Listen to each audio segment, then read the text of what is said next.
Hi, everybody. Hi. So wonderful to see so many of you here on this rather dreary Thursday. Welcome all. For those of you who I've not yet had the pleasure to meet or say hello to, my name is Adriana Link, and I am the Assistant Director of Library and Museum Programming here at the American Philosophical Society. And I'm so happy to welcome you both in person and online. Hello, everyone online. To today's program, A Revolutionary Friendship, Washington, Jefferson, and the American Republic, featuring Frank Cogliano. Before we begin, I'd like to acknowledge that the American Philosophical Society resides in Lenape-Hoking, the past, present, and ongoing homeland of the Lenape people. And we wish to acknowledge their continued presence and perseverance despite centuries of land theft, forced removal, and persecution of their languages and cultural traditions. The Society also recognizes that it has benefited from being an occupant of this part of Lenape land, now called Philadelphia. Who's been here before? Wow, most of the room. Okay, still, I'm going to tell you that the American Philosophical Society was founded by Benjamin Franklin in 1743 to support the promotion of useful knowledge. We are a membership society, and election to membership honors those who have made significant contributions to the sciences, the arts, and humanities, and public life.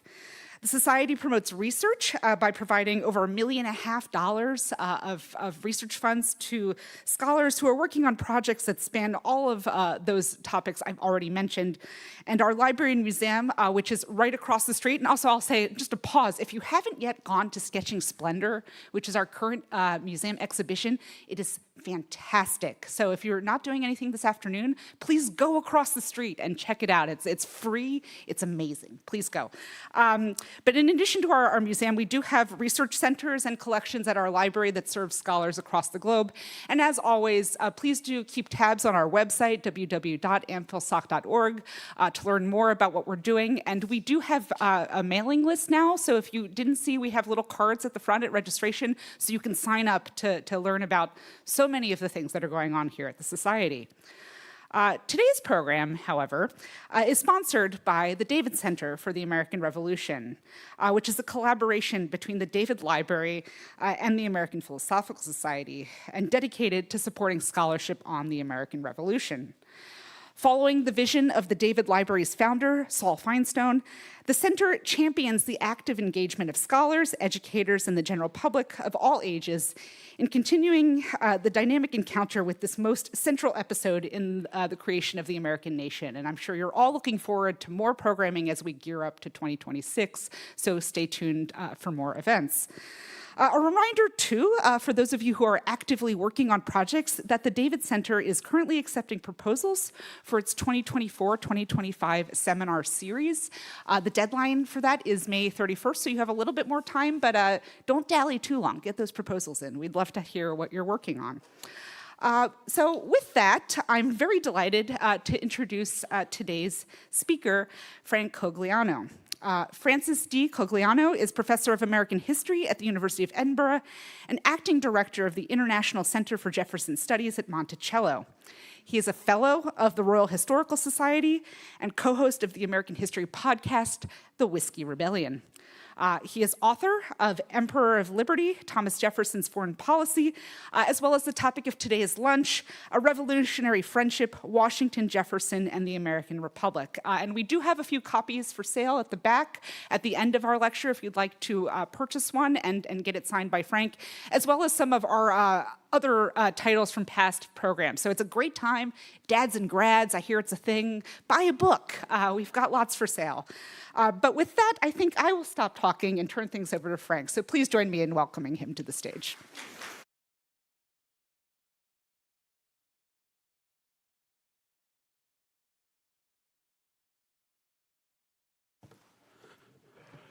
Good afternoon, everybody. Thank you, Adriana. It's a great pleasure to be here.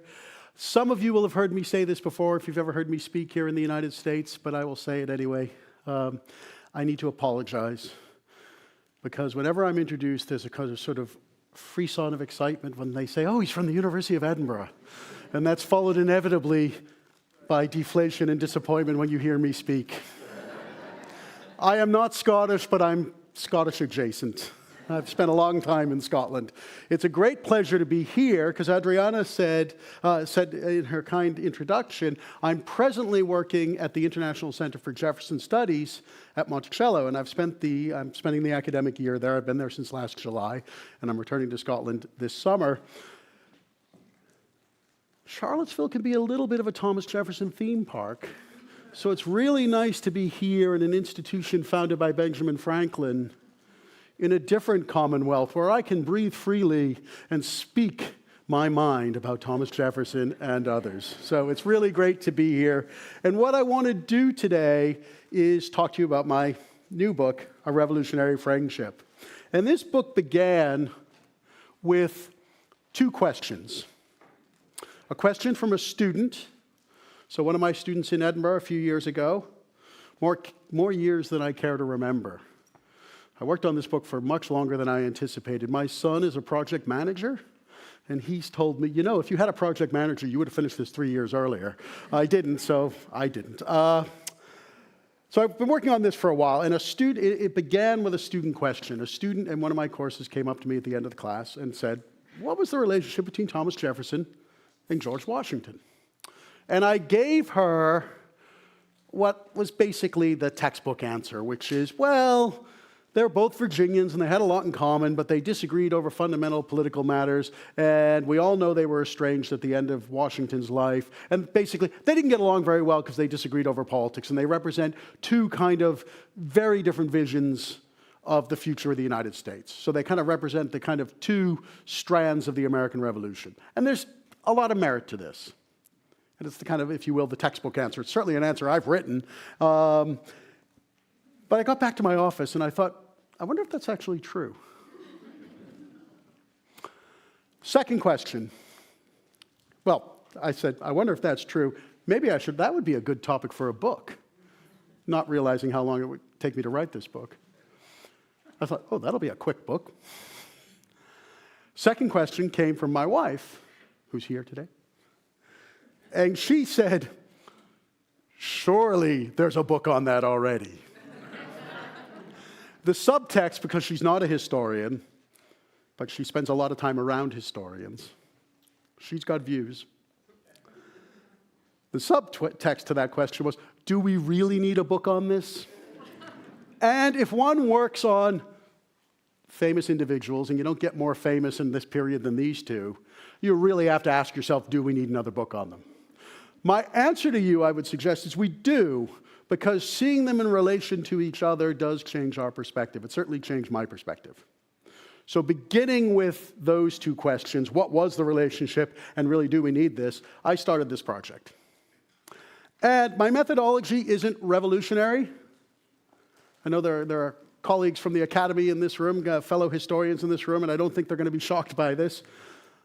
What I did was, this is the real revelation here, I went back and I read the primary sources in order. But I started at the beginning. I didn't start with their estrangement, because Washington and Jefferson were estranged late in Washington's life, and I'll get to that in a few minutes. But my argument to you, one of the things I would suggest to you today, is that's colored our understanding of their relationship. They knew each other for at least 30 years. I say at least because I actually think there's something of a question about when they first met, and I'll get to that in a moment. But in going back to the beginning and focusing on their correspondence, but not exclusively on their correspondence, but reading the primary sources forward, from the 1760s forward to Washington's death and beyond, and trying to ignore what I thought I knew about the period, which is very hard, I was able to, I think, reach a new understanding of that relationship and hopefully share some insights into that relationship, which I want to discuss with you today. Now, they knew each other for 30 years or 30 plus years. What I'm going to do today, I want to allow time for questions, is kind of briefly skip through key points in their relationship to illustrate what I think are the main themes of the book. But as I said, I'm happy and indeed eager to take your questions at the end, so I'll leave some time for that. So there are a series of dates I want to kind of stop at. 1768 when I believe they first met. 1790, when Jefferson joined Washington's cabinet. I realize there's a small matter of the American Revolution between those two dates. I'll say something about that as well. 1797, when they really did fall out. And then I want to look at Jefferson's efforts to get right with Washington after Washington's death. Washington dies in 1799, and Jefferson, there are kind of two key dates there, 1801 and 1814, that I want to stop at to consider Jefferson's efforts to effectively get right with Washington after his death. So, 1768 or 9. Washington and Jefferson met, if one reads the main biographies, and this is not meant to be a criticism of their biographers, quite the contrary, in 1769, when they were both members of the Virginia House of Burgesses in Williamsburg. We could definitely put them together at that meeting of the House of Burgesses in May of 1769, which is a key moment in the history of the deterioration of relations between Britain and the colonies. We definitely know they were together in Williamsburg then. However, and this is where going back to the primary sources is useful, I think, and I'm not the only one who thinks this, I want to be clear about that, it seems pretty clear to me that they first met in 1768 in Williamsburg while the House of Burgesses was meeting. Washington was a member of the House of Burgesses in 1768. Jefferson was not. But they were both at the theater at the same time in mid-May 1768. We know this because Washington was a pretty good diarist and that he kept a diary consistently. He's not a great diarist and that he's terribly interesting. He's not Samuel Pepys. But he keeps a diary consistently, although his entries are quite terse. We know he was at the theater on that day. We also know, because Jefferson kept very good records of his spending, his outgoings in particular, and we have his memorandum books, that he was at the theater in Williamsburg on the same day. So I'm pretty confident that they were in the theater, perhaps sitting in an audience like this, at the same time. Now, does it matter? Probably not. Except it's a reminder that these guys weren't just sort of going around being founding fathers and doing founding fathery things all the time. Both of them loved the theater. And both of them were avid theater goers throughout their lives. And so it's quite fitting that this would be their first encounter. The other thing it reminds us is to treat context seriously. In 1768, Washington was already a very famous person. He was certainly the most famous person in Virginia at that time. He's one of the most famous people in America. Although because we're here, Franklin's more famous in 1768. Just to be clear, Jefferson's not famous at all. Jefferson's 11 years younger than Washington. He's a young man. He's not yet held political office. And so if they were both at the theater at the same time, and they're both representatives, of course, of their elite class, they're both great planters, they would have been aware of each other, I think. Jefferson would certainly have been aware of Washington's presence. Everybody in that room would have been aware of Washington's presence. Jefferson, on the other hand, may or may not have attracted Washington's notice. So they're in the same room at the same time. I can put them in the same room at the same time. Whether they interacted or not, don't know. But I think it does. It tells us this tells us a couple of things. It tells us, I think, to go back to the sources, but also to question our assumptions about what we think we know. But also not to push it too far. I don't think they sort of necessarily they weren't spending a night at the theater together. I think it was a coincidence. So, in terms of the arc of their relationship, over the next 10 to 15 years, the years that coincide with the resistance to Britain, the growing resistance to Britain and the outbreak of the war in 1775 and the War of Independence, what we see is Washington and Jefferson go from being essentially acquaintances to political allies to friends. And I want to kind of quickly go through this. So early on, they've got a lot in common. As I said, they're large plantation owners. They own a lot of land. They're enslavers. They belong to the same social class. They marry wealthy widows named Martha. At one point, I had a working title for this book, which was Too Many Marthas, because there were just so many Marthas to keep track of at one point. So they've got superficial things in common, and they've got kind of deeper things in common. But they're not terribly close. But politics starts to bring them together. They're both opponents and critics of British rule. And during the increasingly intense imperial crisis, they both are kind of radicals, at least by the standards of colonial Virginia, late colonial Virginia. And when the war comes, they're both fervent supporters of the Patriot movement. They've got different skill sets, as you know. Washington's a soldier. Washington's going to go and command the Continental Army from 1775 to 1783. Jefferson is not inclined towards matters military.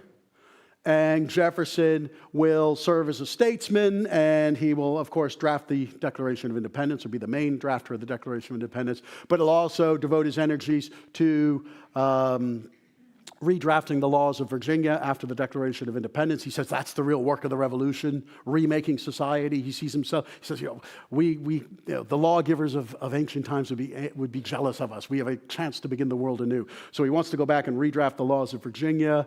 He serves a couple of terms as governor of Virginia, and I'll say something about that in a second. And they grow closer during the war, but still not terribly close. So what happens during the war is Washington corresponds with all the governors of all the states. And Washington's kind of administrative load was considerable. Just the number of letters he wrote or that his staff wrote on his behalf. It's really amazing. And they correspond a lot about defense matters when Jefferson is governor of Virginia. As some of you will know, when Jefferson is governor of Virginia, the British invade the state repeatedly. The War of Independence moved to Virginia, and that period coincides with Jefferson's terms as governor. The Virginia Constitution of 1776 created a very weak governor, so Jefferson had relatively limited authority to prepare to defend the state. In truth, it's the low point of his 50-year public career.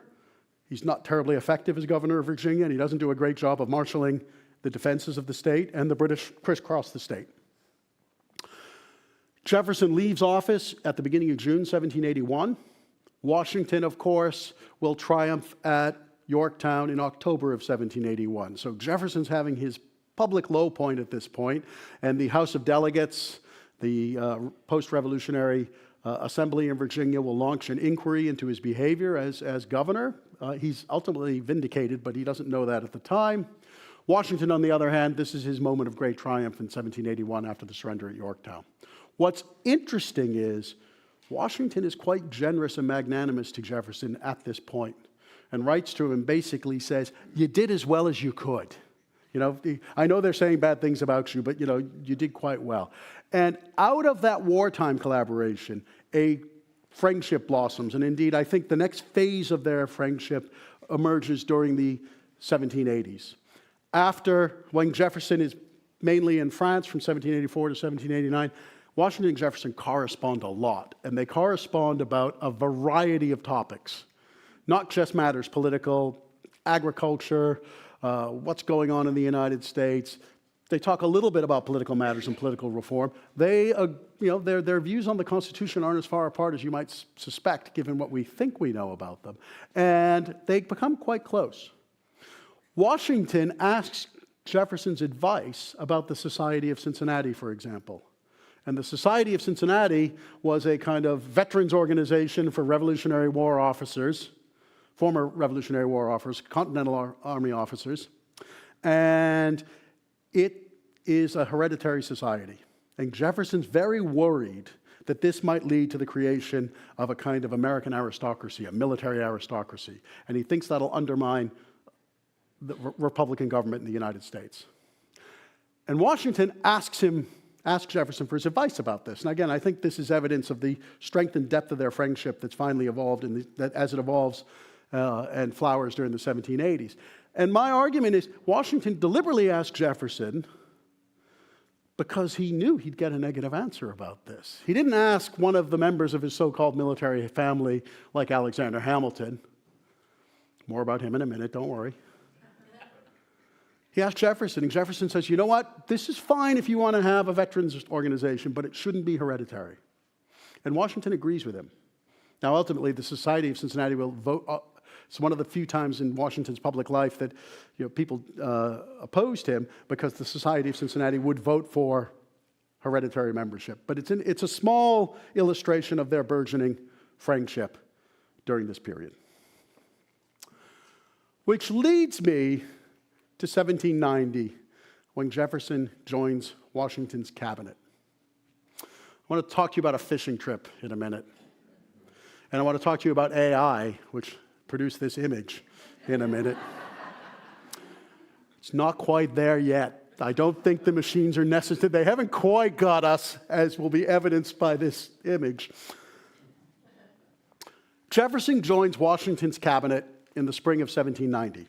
He served as American minister in France until the end of 1789. He returned to Virginia in December of 1789. Washington nominated him to become Secretary of State, and again, I think this is testimony to the depth and strength of their friendship at this point, in the summer of 1789. In fact, he sent Jefferson's name, he submitted his name to the Senate for confirmation in September of 1789.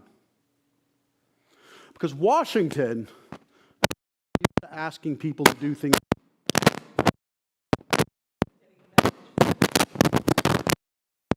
Washington is that clear.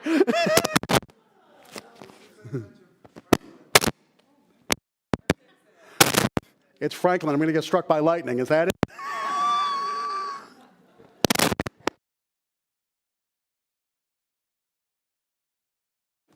Pregnant pause. Eat your lunches. So should I take that off? Right. Where was I? Oh, now I'm a crooner.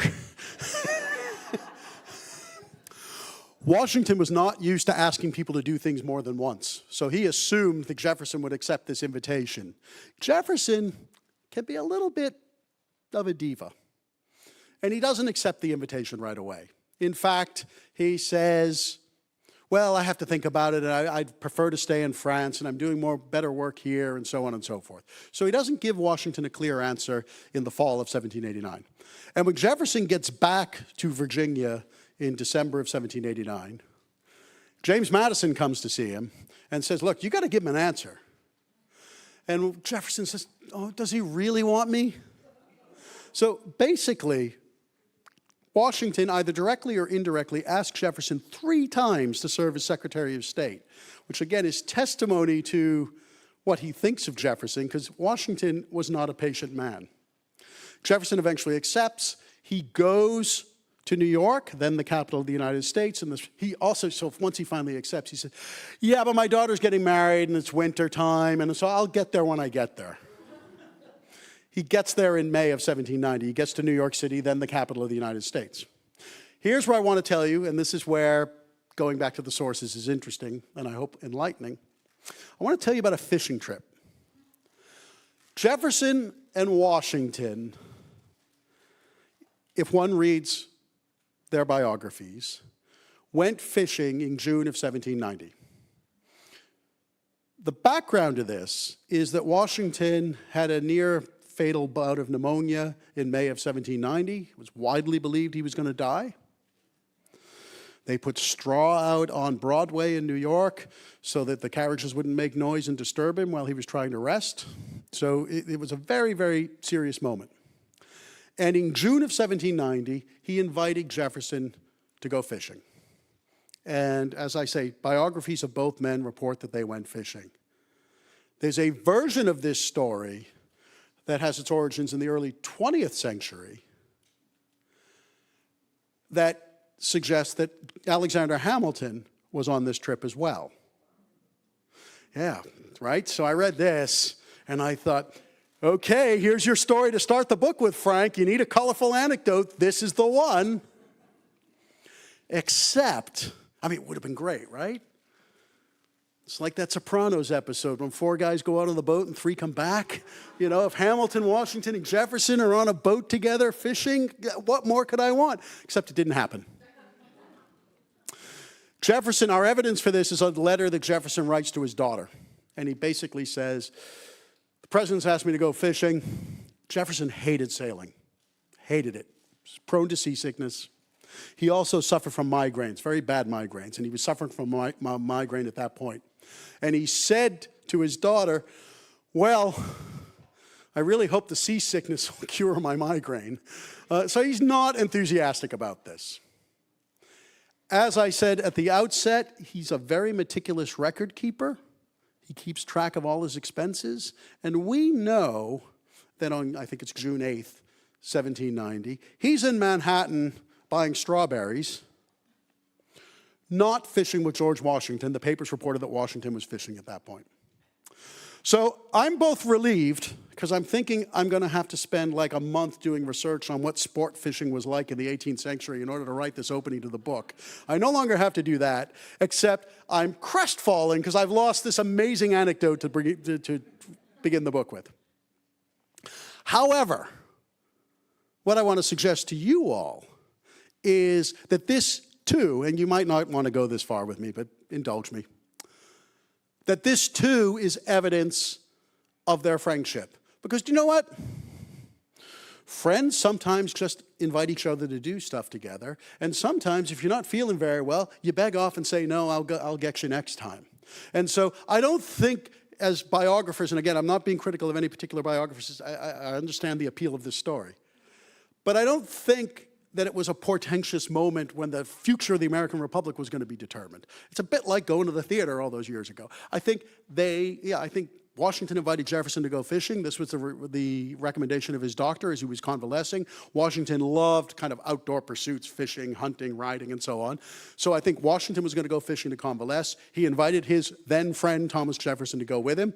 Jefferson wasn't feeling very well. Having said yes, clearly his letter to his daughter suggests he's like, I don't really want to go. And then he just begged off and didn't go. Friends do that. I don't have any evidence for this, but beyond the fact that it didn't happen. But I think it's as plausible an explanation as any for this. And it's a reminder, I think, that Jefferson and Washington actually worked together quite productively for most, not all, for most of the time that Jefferson served in Washington's cabinet. So Jefferson served in Washington's cabinet as Secretary of State from April, May of 1790 until the end of December 1793 when he resigned. He resigned with effect from January 1st, 1794. And what happened was, as many of you will know, during Washington's presidency, certainly his first administration and going into much of his second administration, the two big issues that are facing the United States, at least in terms of national politics, are Hamilton's fiscal program, which Jefferson comes to oppose, Washington supports. There's no bridging that gap. And secondly, the French Revolution and how to respond to the French Revolution. Having looked pretty closely at the interactions between the two men, particularly where the French Revolution was concerned, because that was Jefferson's bailiwick as Secretary of State, they collaborate much more closely than, again, the textbooks would have you believe, or even Frank in his lectures prior to writing this book would have had you believe. They agree that the United States should be neutral in the wars of the French Revolution. Washington wants to lean towards the British. Jefferson wants to lean towards the French. That's not really a revelation. But they collaborate on they agree on the big issues about where the United States should situate itself. And they work together fairly productively. However, and they socialize a lot. They have breakfast a lot. Their correspondence dries up. There's a lot of correspondence during Jefferson's time in Washington's cabinet, but it's mostly correspondence that consists of, hey, I'll meet you tomorrow for breakfast, right? And we'll discuss this paper. Not detailed letters, because they're seeing each other on a regular basis, so they're eating breakfast together a lot. Jefferson keeps notes of a lot of these meetings. Washington does not, so we have Jefferson's view of things, which we have to read with care. But the documentary record is fairly rich for this period, although it's a little bit one-sided. But they're also doing things. They go see a new mechanical thresher here in Philadelphia after the Capitals moved to Philadelphia because they have a common interest in agriculture. Interestingly, and I'll say this as a sidebar, the one topic they almost never correspond about, slavery. Even though there's one letter late in their relationship when they're writing about free labor versus enslaved labor, but they don't. It's central to their lives, but they don't really correspond about that, and it's in the book. But that's an interesting aspect of this. However, what we see is they're fairly friendly and very convivial through much of the time that Jefferson serves in Washington's cabinet. Jefferson becomes disillusioned with the Federalists and ultimately leaves the cabinet, as I said, effective on January 1st, 1794. He blames Hamilton. Now, what you see here, by the way, this is an image that AI provided of the fishing trip. And so that's Jefferson, supposedly, on the left. Washington's not bad. The AI Washington is all right. And that's Hamilton on the right. I see the gentleman there shaking his head. If you know my university, the University of Edinburgh, he actually looks like William Robertson, the 18th century Scottish historian. But this is what AI came up with for this fishing trip. So as I said, I don't think AI is ready to take us over yet. I mean, wait for it, but so they work together reasonably well until this trio breaks up. And Jefferson and Hamilton really do come to loathe each other. And Jefferson can't accept that Washington agrees with Hamilton more than he does with him. At least that's what he comes to believe. And he says things like, well, you know, he's getting old, he's getting feeble, and he becomes disillusioned with Washington somewhat in this period. Which brings me to their great breakup. Jefferson wrote a letter about Washington in 1796 that became infamous. And the timing's important here. So Jefferson left the Washington administration on January 1st, 1794. He then went into what he claimed was retirement. And in April of 1796, as a private citizen, he wrote a letter to an Italian friend, Filippo Mazzei, who used to live in Charlottesville and was one of Jefferson's neighbors, but was then back living in Italy. And Jefferson wrote him a letter, and it was a chatty letter that had lots of news about what was going on in the United States, including about politics. And in that letter, he wrote, I should give you a fever if I should name the apostates who have embraced these heresies, and the heresies he's talking about are kind of aligning with Britain in sympathy for the British. Men who were Solomons in the council and Samsons in combat. So Samsons in combat is a reference to George Washington, but whose hair has been cut by the harlot England. Samson, of course, lost his power when he lost his hair. This is not something I can identify with. Being so powerful, you see. And so this was a reference to Washington selling his soul to the harlot England. As insults go, including insults of the 18th century, this is pretty tame, actually. Nonetheless, it's an insult, and it's an insult about George Washington. Filippo Mazzei shared this letter, and colleagues in the room will know people shared letters all the time in the 18th century. So Jefferson should have known this was a danger. And Mazzei shared it with friends in Italy. So the letter was written in English. It's then translated into French. So it goes from English into French. It's shared in France. It goes viral, as the kids would say. And it's published in French in France. It's then retranslated into English and appears in the American newspapers in the spring of 1797. And the retranslation is slightly less charitable, so the harlot England becomes the whore England. So it's a translation that certainly doesn't favor Jefferson, and this is mortifying for him. But again, context matters. Jefferson, when he wrote that letter, was a private citizen. When it was published in the newspapers, he was the vice president of the United States. He ran for president against John Adams, of course, in 1796. He lost. as was the way back then. If you came second in the Electoral College, congratulations, you're the vice president. So he's now serving, that's a custom we ought to keep. He's now serving as the vice president of the United States when this letter about Washington, the most popular man in the country, now in retirement, he's now in retirement, appears. And Washington took offense and was furious. And this marked the end of their relationship. Jefferson writes to him, he writes once or twice more, and he sort of says, he tries to inquire about agriculture, and Washington just ghosts him. So that's the end, or at least that's the end as far as Washington is concerned. And so politics, which brought them together, also seemingly was the end for them. It's not the end for Jefferson. Washington died in December of 1799, so they never reconciled. They never had an opportunity to reconcile. I think we know, if you know the history of Jefferson's relationship with John Adams, they were estranged, and then they came together in old age and had that kind of flourishing correspondence in their last decades of their life. Maybe something like that could have happened had Washington lived a little longer. I don't know. But that opportunity never presented itself because Washington died in 1799. Only a couple years after this letter appeared. Jefferson, however, lives until 1826. And he spends a lot of that time trying to get right with Washington. I've got two examples for you. One occurred in 1801. In January of 1801, Jefferson visited Washington's home at Mount Vernon, and he went to pay his respects to Martha Washington, George's widow. Now, what you need to know about Martha Washington is she can hold a grudge. George was thin-skinned, and Martha never forgot. And Martha did not like Thomas Jefferson at this point.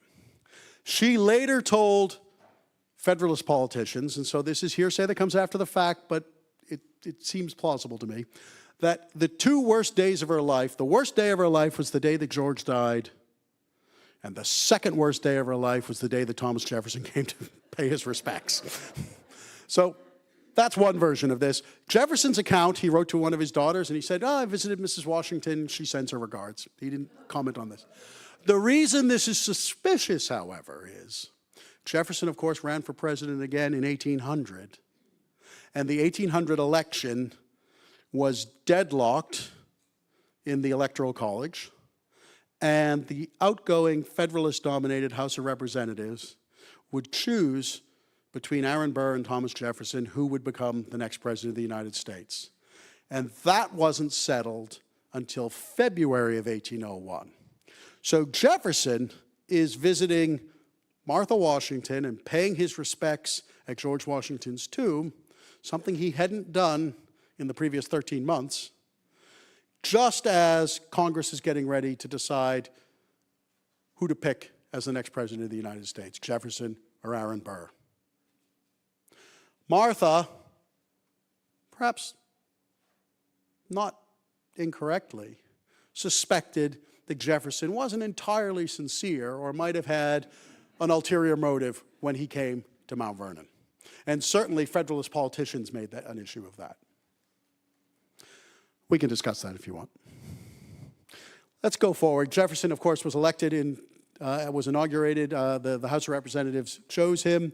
He was reelected in 1804. He served 2 terms as president, retires in 1809, lives another 17 years until he dies in 1826.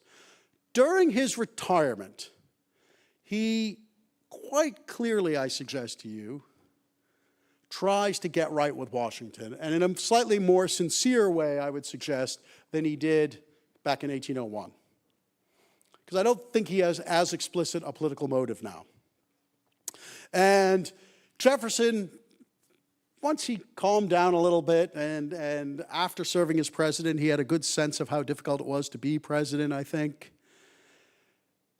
He reflected on his relationship with Washington. He spent a lot of time in organizing his papers during his retirement, and he wrote and thought a lot about his relationship with Washington. And in 1814, he wrote to Walter Jones. Walter Jones was a political ally of his. He studied at William and Mary with him. He'd known Walter Jones for decades.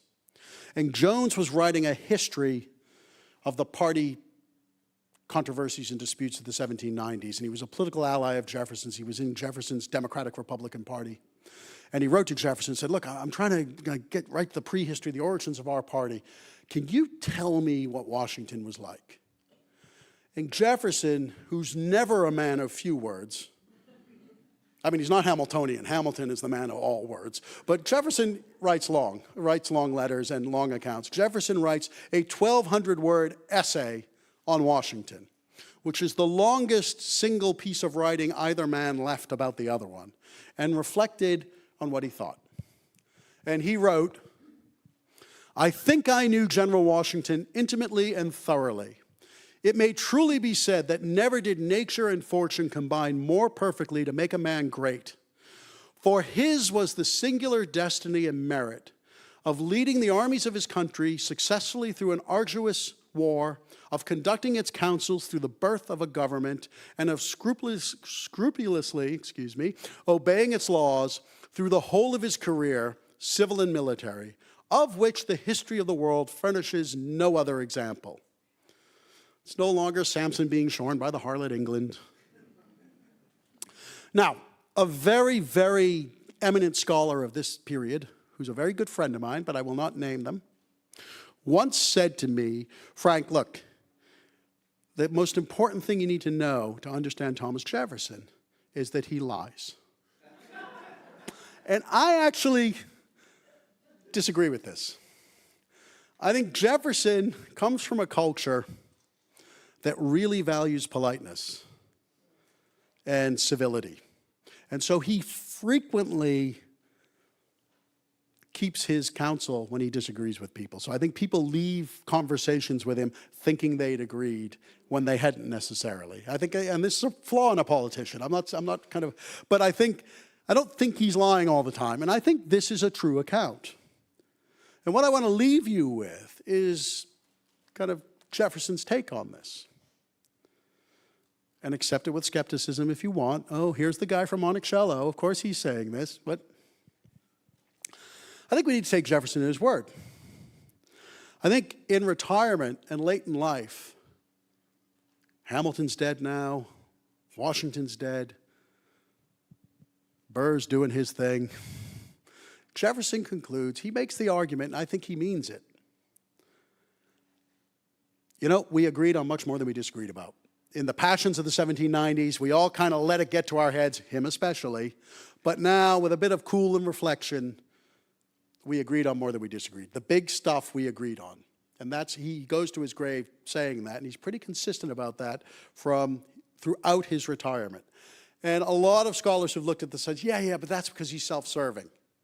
And maybe, but I think we need to, with respect to my colleague, take him at his word in this particular case. If you read Washington's farewell address, the essay that he had published in 1796 announcing that he wasn't going to run for president, for a third term.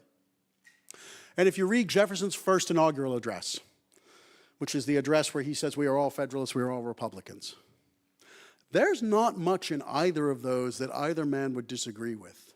And as kind of big statements of political principles, that's what both men are intending to make in those particular documents. So I want to leave you, before I start singing my second set with this, I want to leave you with a little bit of hope, because we're living in a time of a little bit of politics right now. You might not be aware, but if the internet's going to be huge.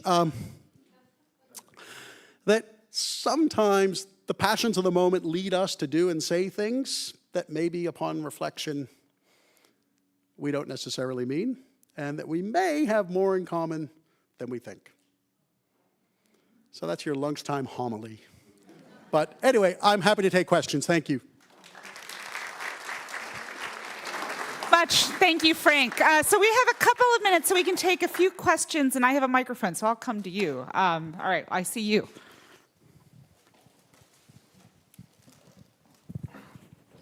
So I know enough about history to know that in the early presidential elections, the man who came in second became the vice president. But what I was wondering is, when you think about what goes on in an election today between two candidates, it's hard to imagine the loser never said anything bad or wrong. What, I mean, was there discomfort during the campaign for each where they were arguing politically? Oh, yeah. Sure. I mean, Yeah. politics hasn't changed that much. Thank you. That's a very good question. And, one of the problems we have with the founding fathers and talking about the founders in this is we assume they all agree or they disagree, but these are, first of all, they're individuals. They have the same kind of range of personality quirks and peccadillos as we have. And sometimes people just don't like each other, and politics is a nasty business, or can be a nasty business. It's very nasty in the 1790s if one reads the newspapers and the pamphlets. So there are hurt feelings. It's one reason it took Jefferson and Adams a decade before they made up after the election of 1800, because things are said that are difficult to unsay. And Jefferson's, the Matsei letter is a good example of that. It's not terribly extreme, but Washington was very sensitive. So this kind of stuff is very, very common. These are not monolithic people. But thank you. So we have a question online, and I see another here, so we'll go online first. Thanks, Frank. So our question from online is, did Washington's relationship with Madison erode due to Madison's political influence over Jefferson? That's really good. Thank you, Thomas. And thank you, online individual.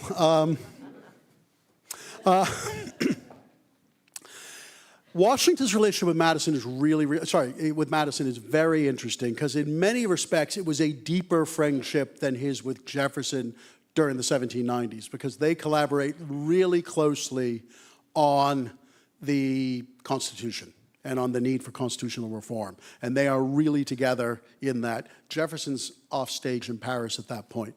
And they drift apart, but they don't become estranged in the same way that Jefferson and Washington do. In part because Madison is much more disciplined in the kind of expressions he makes publicly and privately than Jefferson is. But I don't think that the Washington-Madison relationship is necessarily affected by the Washington-Jefferson relationship. It's its own thing. But it was closer at one point, certainly, than the Jefferson-Washington relationship was. But thanks for that. I was just wondering, you observed that there was little in their correspondence about slavery, but in terms of the Constitution, the Declaration of Independence, in your knowledge and research, do you see that they had held their personal beliefs were very different, or were they the same, particularly with regard in the Constitution to counting the slaves as only a fraction of a human being? Right. Thank you for that. Yeah, so there are 2 chapters in the books on slavery, even though they don't talk much about it with each other. And with regard to slavery, they each make a similar journey. I want to phrase this very carefully because it's actually a really tricky topic, and I want to try to be as clear as possible. They're both enslavers, and they both depend on slavery throughout their lives, and each of them enslaves hundreds of people. They each come to believe that slavery is wrong. They each do relatively little about that. Washington does more than Jefferson, and in terms of posterity, he's very aware of his reputation, and this is a very good move for him. He frees some of the slaves at Mount Vernon in his will. He is unable to free all of them because his wife Martha was a widow, and many of the enslaved people at Mount Vernon were enslaved people that she brought into their marriage, and he didn't have these so-called dower slaves. He was not able to free them. It's complicated, or the legal aspects are complicated, but Washington makes that step, and of course it's kind of helped him with posterity. I'm working on these 2 individuals, but I work at Monticello. Boy, there was a Freudian slip, eh? And if you work on Jefferson, you talk about slavery a lot, and rightly so. In Washington studies, it's just not the same issue, in part because of this action he took posthumously, which is interesting. So both of them believe it's wrong, but both of them sort of say, well, what are we going to do about it? They both kind of struggle with it. They don't struggle so much that they do anything meaningful necessarily. Another key difference, and this gets to your point about the Constitution a little bit, is Washington does not seem to be as concerned about what a post-emancipation society would look like as Jefferson. The worst stuff Jefferson ever wrote are the things on race in the Notes on the State of Virginia, where he basically says, look, if we emancipate the slaves, black people and white people can't live together. Washington doesn't seem to hold those views. Washington thinks he's better than everybody. So, like, we can have black wage workers and white wage workers if we have a post-emancipation society. He's less troubled by what we would see as racism or scientific racism than Jefferson is. So there's a crucial difference there. As far as the Constitution goes, both of them as Virginians favor the 3/5 compromise because it's going to benefit Virginia as the largest state with the largest enslaved population. But thank you for that. So we have time for maybe one more quick question. Yeah, I'm happy to sign books, but we've got a train to catch as well, so there's a little bit of pressure. But anyway, but I would. All right, I'll stay. come over here. No, I Oh. So the question, if you didn't hear, was, did the Marthas know each other? Got to get that train. Well, on that note, thanks so much, I've got to Frank. confess I don't know that, but I'll try to find out. Thank you. Thank you. Thank you, Frank. Please join me in thanking Frank for this great presentation.